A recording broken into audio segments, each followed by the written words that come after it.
Hey, what's up guys? And I'm here with a deck profile of my Ghostricks that I've been recently playing with. So this deck profile is a much upgraded version of the deck profile that I uploaded last format when they were first introduced. And this deck has gotten a major boost thanks to, Ghostrick Mary. And it's gonna get even more boost from that one promo, Ghostrick Ghoul, I believe. So, with Ghostrick Ghoul, I guess you would only really 1-0 to 1, 'cause that thing only basically allows your Ghostrick monster to become beaters, basically. So, I would only really run one at most. But yeah, they're gonna get more boost, and for now, this deck is I guess you would say anti-meta-ish, but it's just that it's the playstyle that really I guess gets this deck over the hump really. Um, so anyways, let's just get on with this deck profile. 20 monsters, 14 spells, 6 traps. So we run 2 Mass Chameleons, 2 Ghostrick Steins, 2 Tour Guides, 3 Ghostrick Jiangshi. 3 is necessary. 2 Cranes, 2 Ghostrick Witch, 2 Ghostrick Lanterns, 3 Ghostrick Spectre, and 2 Ghostrick Mary runs the monsters. For the spells, we have 1 Dark Hole, 2 Upstart Goblins, 1 Recurring Nightmare, 1 Pot of Duality, 1 Pot of Duplicity, 1 MST, 1 Book of Moon, 3 Swords of Concealing Lights, and 3 Ghostrick House for the spells. And for the traps, we run 1 Needle Ceiling, 1 Mirror Force, 2 Ghostrick Panics, 1 Scrap Iron Scarecrow, and 1 Solemn Warning. For the extra deck, we have 1 Red Dragon Archfiend, 1 Black Rose Dragon, 1 Ancient Fairy Dragon. I guess the dark version of Ancient Fairy Dragon. 1 Armides, 1 Catastor, 3 Ghostrick Alucard, 1 Mecha Equipped Engineer, 1 number 49 Fortune Tune, 1 Degusto Phoenix, 1 Gachi Gachi, 1 Utopia Roots, 1 Slacker Magician, and 1 number 54 Lionheart. So like I said before, the playstyle of this deck is really not normal. You would want to be setting cards instead of like normal summoning. Which is kind of like a con for this deck as well. 'Cause this deck is really slow. If you don't have like the right cards in your like first hand, it's gonna be a really rough game for you. But that's why there's these interesting tech choices, I guess. So like to start out with, the 2 Upstart Goblins. Upstart Goblin is, I put it in here because there's one duel where my opponent was like gaining life points and had an advantage over me, and he had like over 10,000 life points. So that got me thinking, since I beat my opponent even though he has 10,000 life points, I could run like upstarts to, help speed up the decks instead of Pot of Duality, because Pot of Duality has that restriction of special summoning. So that's one reason why I run 2 Upstart Goblins and 1 Pot of Duality. Pot of Duality is there just to, if I draw first hand or first turn, I could activate Duality because I'm probably going to be setting a Jiangshi or any trap card here. So Pot of Duality is a really good first turn hand, but later on in the game, it's not something you want, because with Pot of Duality, there were a lot of times where I had the option to pick like Cranes, Mass Chameleon, or Tour Guides. But I was already in a bad situation, so if I would have grabbed one of these options, it wouldn't have helped me because I couldn't special summon. So Upstart Goblin late game is really nice to have. I run one Recurring Nightmare. Recurring Nightmare is a really nice card with this deck. There's how many? That's 7 monsters. 7 monsters with 0 attacks. So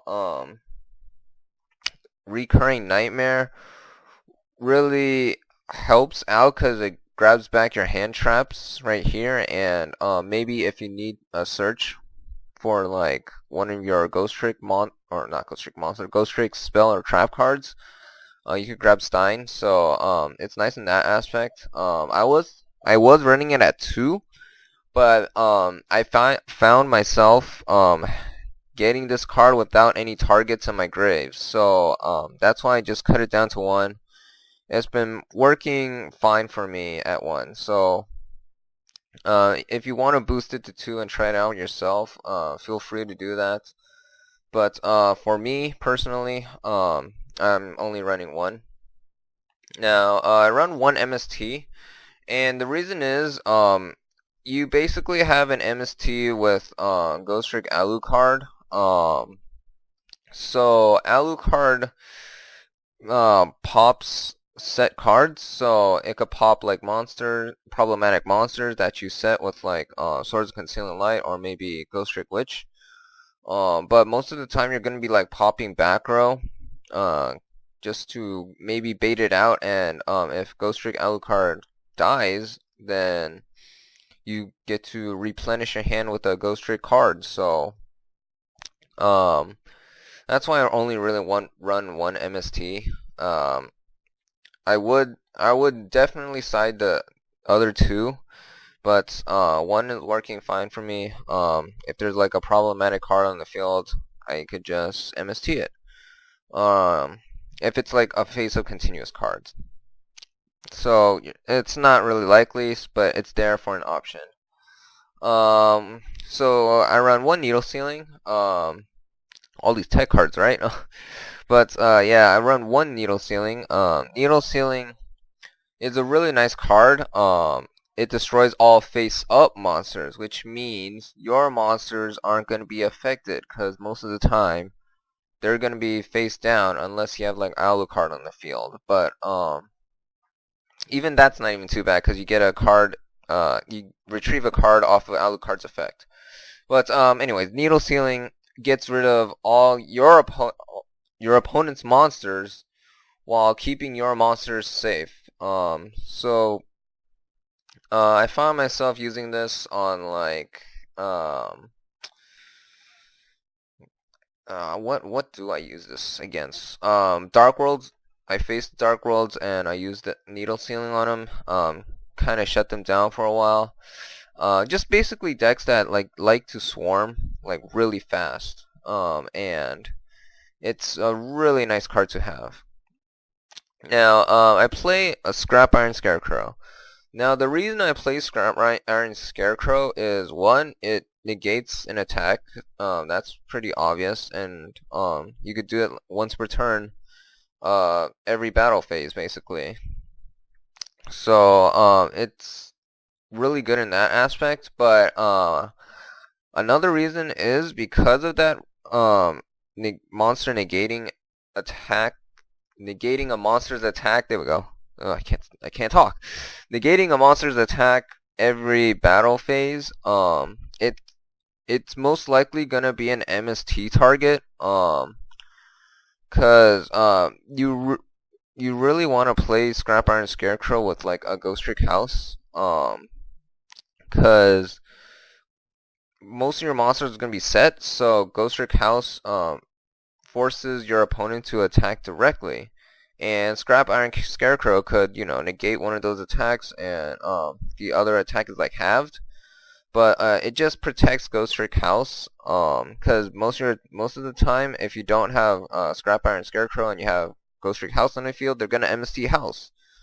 But if you have both of these on the field, they're going to be MSTing Scrap Iron Scarecrow instead because of that annoying factor of having it set down again and using it every battle phase, I guess. So I love Scrap Iron Scarecrow, always liked it.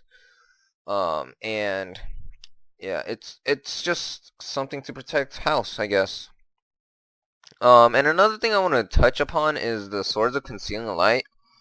Swords of Concealing Light is a really good card, don't get me wrong, but I found myself drawing into this card too much when like my opponent only has like one monster on the field.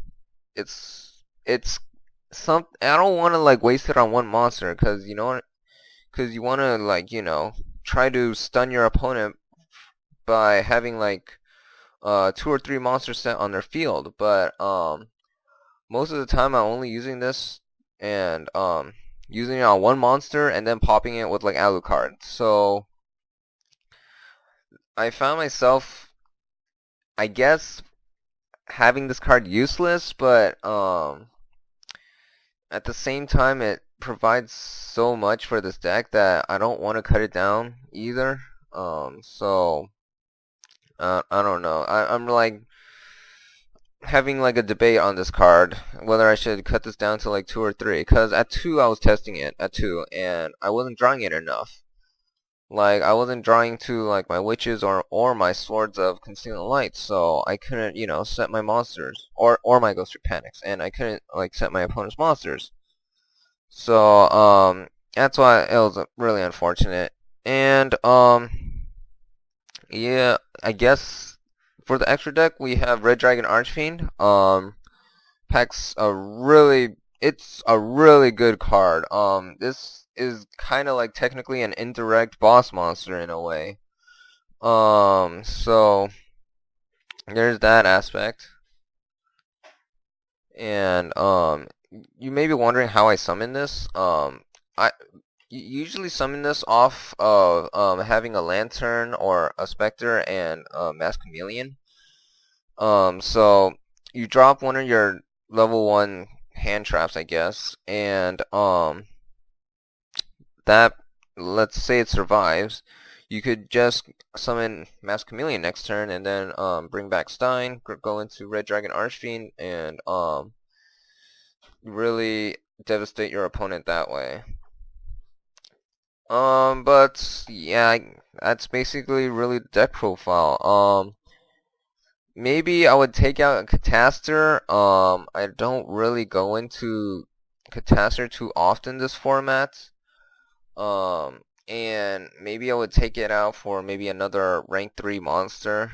Because you make rank 3s a lot. But anyways, that's basically it. Hope you guys enjoyed. Be sure to subscribe. If you have any suggestions, please leave a comment. But anyways, I'll catch you guys later. Peace.